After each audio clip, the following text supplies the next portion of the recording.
E chegou o momento de a gente falar de um dos processos mais importantes dentro da impressão. Eu já falei um pouquinho no vídeo passado, vocês já conseguiram entender um pouco mais que não sai bem polimerizado da impressora e por isso existe esse processo chamado de pós-cura, que é onde a gente vai tentar finalizar ou melhorar essa conversão de monômeros em polímeros. É onde a gente vai ter essa conversa mais legal entre os monômeros para eles poderem terminar de formar os polímeros aí. Então vamos começar falando sobre eles. É um processo super importante, tem que estar entre top 1 aí de vocês, de prioridade de vocês fazerem da maneira correta, senão não vai funcionar a impressão de 3D na boca. Não vai funcionar na boca. Precisa saber fazer isso de maneira completamente fantástica. Então vamos entender um pouquinho mais. Pós-cura vai ser feito nessas máquinas aí, ó.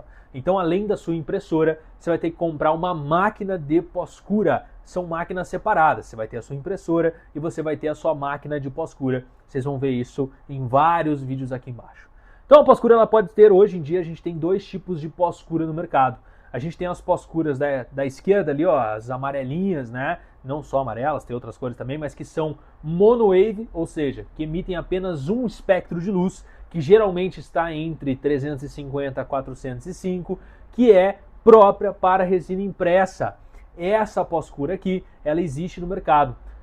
Elas são baratas em comparação ao outro grupo de pós-cura. O grupo de pós-cura, daquela pós-cura ali mais, a pós-cura preta que está aqui no exemplo, né? Ela é uma pós-cura polywave. Então a gente tem ali antes as monowaves, representada pela amarela, e as polywaves, representadas pela preta.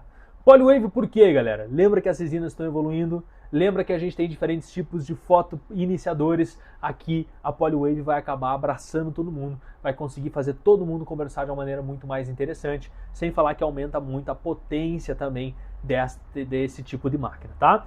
Mas para começar, eu posso começar com a amarelinha, posso começar com a mais barata? Sem problema nenhum, galera. Essas aí de início já respondem muito bem a todas as resinas do mercado, tá? Mas eu tenho certeza que com essa evolução da resina, da maneira como vem evoluindo, vai se tornar necessário em breve você ter uma pós-cura mais potente como essa aí, Polywave, ok? Então fica aí para vocês já atenção nesse processo de pós-cura. Diferença de preço. A amarelinha mais simples vai custar em torno de R$1.000. Essa máquina geralmente ela faz dois processos ao mesmo tempo. Ela lava e faz a pós-cura. A gente vai falar primeiro da pós-cura, depois a gente vai falar da lavagem.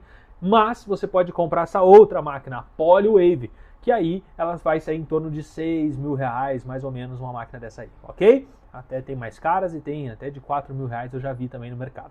Então fica em torno de R$4.000 a R$10.000, vamos colocar aí, uma máquina Polywave dessa aí, para você poder trabalhar com mais potência, menos tempo e você ter uma polimerização mais completa, digamos assim.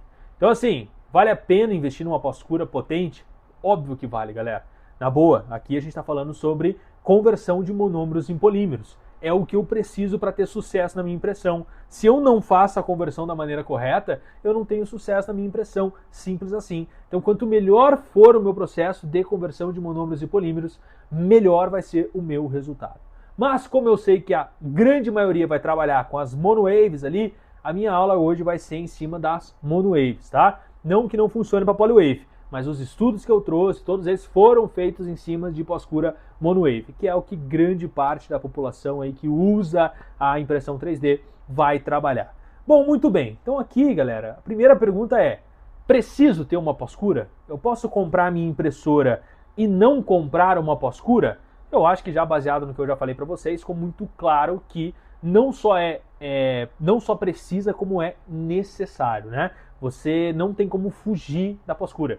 Precisa mesmo ter uma pós-cura, ok? Então se a gente for ver aqui em estudos, o que acontece, galera? Quando termina a minha impressão, em média nos estudos, a minha resina impressa sai entre 20% a 50% só dos monômeros polimerizados. Ou seja, somente 50%, vamos colocar ali na margem mais alta, vamos fazer uma média, 35% aí dos meus monômeros saem polimerizados dentro da minha resina.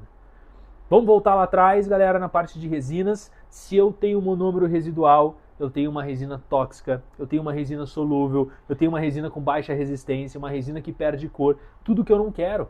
Ou seja, tá bom aqui do jeito que sai da minha impressora? Tá horrível, galera. Não tem como você tirar da sua impressora e colocar na boca do seu paciente. Não dá. Simplesmente é inadmissível. É a mesma coisa pegar uma resina composta e ativar ela só por 1 segundo e falar, beleza, pode ir embora. Vai estar com pouquíssimo desses monômeros convertidos em polímeros. E vocês sabem que falha, porque vocês já trabalham com resina composta. Aqui vai ser a mesma coisa. Vai falhar também. Por isso precisa desse processo de pós-cura. E aqui fica um grande ponto, tá, galera? Nesses estudos aí, os mais recentes até têm conseguido uma média melhor, entre 80% a 90% ali, mas a maioria dos estudos fica entre 70% e 85% de conversão dos monômeros em polímero pós-cura. Ou seja, mesmo depois que eu faço uma pós-cura, eu ainda tenho monômero residual na impressão 3D. Eu ainda tenho aí problemas com a minha resina que podem acontecer em boca. Sim, eu ainda tenho. Tem que ficar com isso na cabeça, galera. Aqui está um grande ponto da impressão 3D. Quanto melhor você fizer o seu pós-processamento, o seu cuidado pós-impressão, melhor vai ser a sua conversão no final. Quanto melhor sua conversão, melhor sua resina vai se dar em boca. E aqui que entra a grande questão. A lavagem também vai fazer muito, vai interferir demais aqui nesse resultado, tá? Então, geralmente, estudos que trazem resultados mais baixos associam a lavagem com álcool, que a gente vai falar isso mais lá pra frente, tá? Mas mesmo os estudos que não associam, ainda assim a gente não tem uma polimerização 100% eficaz. Tudo isso vai lá do comprimento de onda que é necessário para essas resinas. O comprimento de onda é curto, ele não consegue penetrar muito. Peças aí mais calibrosas, geralmente esse comprimento de onda vai penetrar em torno de 1 milímetro, no máximo 2 milímetros dentro da peça. Ou seja, se eu tenho uma peça com mais de 2 milímetros, ele já não vai penetrar, não vai ter a penetração ali na pós-cura. Então a minha peça vai ficar assim com falha de cura. Gargalo da impressão 3D está aqui, galera. Um grande gargalo da impressão 3D. Aqui a gente tem que ficar muito atento com todos esses processos. E se a gente for começar a pensar, basicamente dentro do consultório a gente vai trabalhar com 3 resinas diferentes. A gente vai trabalhar com uma resina de modelo, uma resina para placa e uma resina para dente, que a gente vai chamar de resina com carga cerâmica. 1 ou 2, aí vai depender do teu objetivo aqui de trabalho, da tua área de atuação. Mas vamos pensar lá. A resina para modelo, galera, ela é 100% basicamente feita de monômero. Por quê? Eu preciso ter resistência para a boca, eu preciso que ela seja linda, maravilhosa, tenha um polimento superficial muito grande. Não! Então, basicamente, ela é feita de carga orgânica, é de monômero e oligômero. Se eu tenho muito monômero e oligômero, naturalmente vai sair com mais monômero e oligômero convertido da minha impressora. Naturalmente, a minha pós-cura vai converter mais monômero e oligômero. E mesmo que eu perca um pouco desses monômeros ou desses oligômeros no meio do caminho, eu não vou ter tanto problema, porque eu tenho tanto monômero e oligômero dentro da resina que eu não tenho problema disso acontecer. Agora, se a gente for para o outro lado da nossa linha de raciocínio aqui e pegar as resinas com carga cerâmica, hoje tem resinas que têm 65% de carga cerâmica. Ou seja, o que sobra para o monômero? Cerca de 30%, ali 35% é monômero. Então eu já tenho pouco monômero. Desses 30% a 35% da minha resina, somente 20% disso vai ser polimerizado na minha impressora. Eu preciso fazer uma pós-polimerização perfeita. E além disso, eu não posso perder mais nenhum tipo de monômero nesse meio do caminho. Porque também não adianta nada eu ter pouco monômero lá no final do processo. Porque eu só vou ter 20% dos monômeros convertidos. Então olha que loucura, galera. Olha como a gente tem que ter um cuidado muito grande. Aqui começa o erro. Aqui começa a errar a nossa impressão. Então não é que saiu que você tem que comemorar. Aqui começa o seu principal trabalho. A partir do momento que sai a peça, começa o seu principal cuidado. A gente vai ter que ter muito cuidado com a lavagem, que a gente já vai falar no próximo passo, e principalmente com a pós-cura. Fazer uma pós-cura eficiente, tá? E aí a gente começa a entender outras questões. Como, por exemplo, aqui. Veja, então aqui a gente tem uma camada, na impressora viria outra camada, faria esse processo de polimerização, mas a luz sempre vai vir de baixo na minha impressora. Eu não tenho luz lateral. Então, obviamente, quando eu coloco na minha pós-cura, e vocês vão ver depois como é que tudo isso funciona, eu coloco a minha peça e ela começa a girar na minha pós-cura, justamente para a gente pegar todas essas camadas laterais, terminar essa polimerização na minha resina.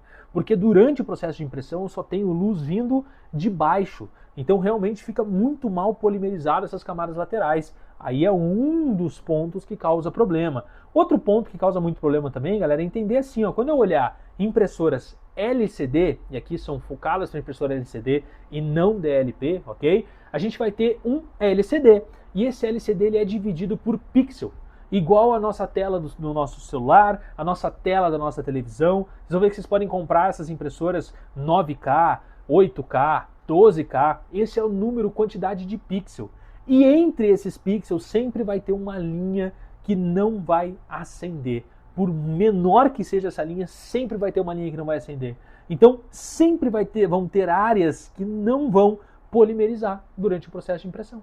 Porque se não passa luz nessas áreas, não polimeriza lá em cima. Então é mais um problema. Por isso que impressoras LCD polimerizam menos ou polimerizam pior a minha resina do que impressoras DLP.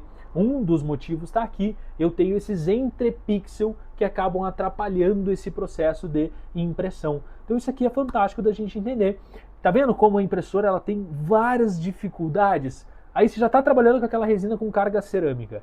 A gente nem vai falar muito de empuxo por enquanto. Imagine que ela está lá subindo e descendo sua impressora. A luz que está vindo de baixo, ela ainda tem esses entrepixels atrapalhando ela ali. Além de tudo isso, você só tem 35% de monômero dentro da sua resina. Vai ser difícil de imprimir.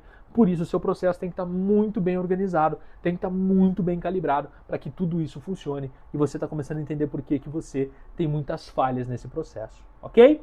E aí a gente começa a entender um pouco da máquina de pós-cura. Além do LED, eu consigo mexer em mais alguma coisa dentro da máquina? O que eu controlo nessa máquina? Eu consigo controlar, por exemplo, a potência do meu LED? Eu consigo mexer no comprimento de onda que ele vai emitir? Não, isso eu não consigo emitir.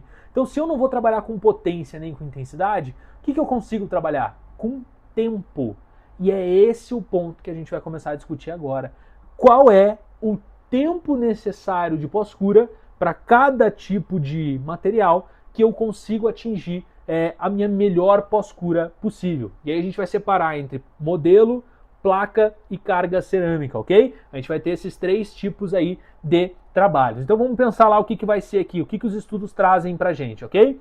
Então basicamente, galera, a nossa maior dificuldade vai estar em carga cerâmica. Por quê? Modelo, 100% monômero, qualquer luz que bate vai polimerizar. Só tem monômero, qualquer luz que eu bater ali vai polimerizar, não vai ter problema. Resina de placa, geralmente ela tem uma carga cerâmica, digamos assim, uma carga inorgânica, né, para dar mais resistência, mas ela é uma resina geralmente transparente. O transparente ajuda a luz a passar, também não vai ter tanto problema nesse processo. Agora, a carga cerâmica, essa vai ser complicado. Por quê? Justamente pela carga cerâmica. Lembra que eu mostrei para vocês as pedras de carga cerâmica? Aquelas pedras batem a luz reflete e não pega os monômeros. Eu vou ter dificuldade. Essas resinas eu tenho que ter muito cuidado. Por isso eu vou trazer os estudos em cima delas. E olha que legal esse estudo aqui. O que ele trouxe pra gente, galera? O que a maioria dos estudos traz pra gente, tá? E esse aqui foi em relação à resistência à flexão, em megapascal, certo? Que 45 minutos ali, ó, a gente atingiu um pico de resistência, que se manteve em 60 minutos. A partir disso começou a cair. Fico isso na cabeça. Então, antes de 45 minutos, eu tinha uma resistência mais baixa. Depois de 45, atingiu o pico de resistência. Se manteve em 60 minutos. Passou de 60 minutos de pós-cura, você começou a perder resistência. Por quê? Vamos lá. Antes de 45, monômero residual ainda sobrou. Ainda tinha monômero residual, não foi tempo suficiente para terminar de converter os monômeros restantes em polímeros. Ou o máximo que a sua pós-cura vai conseguir fazer ali, certo? Ainda pode sobrar monômero, mas o máximo que ela conseguia fazer ainda não foi o máximo. Ainda precisava de mais tempo para atingir esse máximo. Quando a gente chegou em 45, batemos o tempo ideal para fazer todos esses monômeros virarem polímeros. Show de bola, isso se manteve em 60, então em 60, de 45 para 60 não teve essa alteração. Por que a partir de 60 começou a descer? Porque daí é demais, galera. Aí aqueles monômeros que a gente tinha unido, eles começam a se soltar, eles começam a se quebrar e virarem monômero de novo. Então eles estavam como polímeros e eles voltam a ser monômero. Por isso que hoje está muito bem estabelecido na literatura, quando a gente fala de resinas com carga cerâmica, um tempo de 45 minutos. Então qual que é o tempo ideal para as resinas com carga cerâmica? 45 minutos. Ah, mas a marca falou que a partir do 10 minutos começa a perder cor da minha resina. Galera, em boca vai continuar polimerizando. Se você colocar só 10 minutos na sua pós-cura, você está colocando algo em boca que está mal polimerizado. Vai continuar polimerizando em boca. Aí, em vez de perder a cor na pós-cura, vai perder a cor na boca do paciente. É isso que a gente vê na nossa rotina clínica. Por isso que 45 minutos é o protocolo. Carga cerâmica, resina com carga cerâmica, anota lá, 45 minutos é o que os estudos estão dizendo. Isso tende a mudar? tende a mudar. Depende da sua máquina. Se você tiver com uma máquina Polywave, a conversa é totalmente diferente. Depende da quantidade ali de luzes que tem dentro da sua máquina e por aí vai, tá? Mas falando das máquinas mais padrões, nas máquinas que 95% de todo mundo tem, 45 minutos vai ser o tempo excelente para você manter a sua peça com carga cerâmica. E aí a gente começa a fazer a análise. Bom, se a minha peça com carga cerâmica, que era a peça mais difícil de converter monômero em polímero, eu deixo 45, a placa não é mais fácil? Se a placa é mais fácil, eu vou deixar menos de 45. E aí aqui eu entro com vocês respeitarem as sugestões do fabricante. O fabricante vai falar para vocês qual que é o tempo ideal da sua placa. Assim como eles também falam da carga cerâmica. Só que a carga cerâmica, se não deixar 45 minutos, vai estar mal polimerizada em boca. Então, independente do que o fabricante falar, o que os estudos mostram é 45 minutos. Já na placa, isso pode variar entre 20 e 30 minutos. Aí o fabricante vai te dizer e tá tudo bem. Você pode seguir o que o fabricante dizer. A gente tem feito esses estudos em boca, tem feito esses estudos nos cursos e tem funcionado muito bem com o que o fabricante fala, ok? Agora, a resina de modelo, ela não é 100% monômero. Se ela é 100% monômero, eu preciso deixar ela 45 minutos lá dentro? Não, galera, eu não vou colocar em boca, eu não tenho muito problema com essa resina. Então, naturalmente, eu posso deixar menos tempo. Geralmente, 15 minutos fica sensacional para esse tipo de resina. Então, vamos lá separar de novo? Resina com carga cerâmica, 45 minutos de pós-cura, anota aí. Resina para placa, de 20 a 30 minutos, depende da recomendação do seu fabricante, tá? Resina para modelo, entre 10 a 20 minutos ali vai estar mais do que suficiente essa pós-cura de todo esse processo. Beleza, galera? Então, assim, entendemos aí a necessidade da pós-cura, entendemos que é necessário fazer e já entendemos o tempo de pós-cura que é necessário para cada tipo de situação. Então aqui, galera, é só aplicar. Ficou muito mais simples para vocês a conseguirem atingir o resultado de vocês. E de verdade, torço muito para vocês deixarem assim como um protocolo dentro do processo de vocês. A pós-cura não pode errar. Você não pode errar em pós-cura, porque se você errar em pós-cura, você vai perder todas as características da sua resina com carga cerâmica. E não é isso que eu quero. Eu quero que você, com o curso, comece a entender e comece a fazer as coisas da maneira correta. Naturalmente, vai ser natural. Você vai ver o resultado em boca. É isso que a gente observa, é isso que a gente observa na clínica, é isso que a gente observa nos cursos. Você vai ver o resultado em boca. Vão ter vários casos clínicos aqui embaixo. Todos eles respeitaram muito bem todos os protocolos que eu estou falando para vocês. Alguns são casos mais antigos que a gente não fazia esse protocolo. É nítido a diferença, cara. É nítido a diferença. Vocês vão conseguir perceber e quando vocês forem aplicar, vocês vão conseguir entender também na prática como que funciona tudo isso. Beleza? Nos vemos aí na próxima aula. Foi um prazer estar com vocês até aqui. Até breve.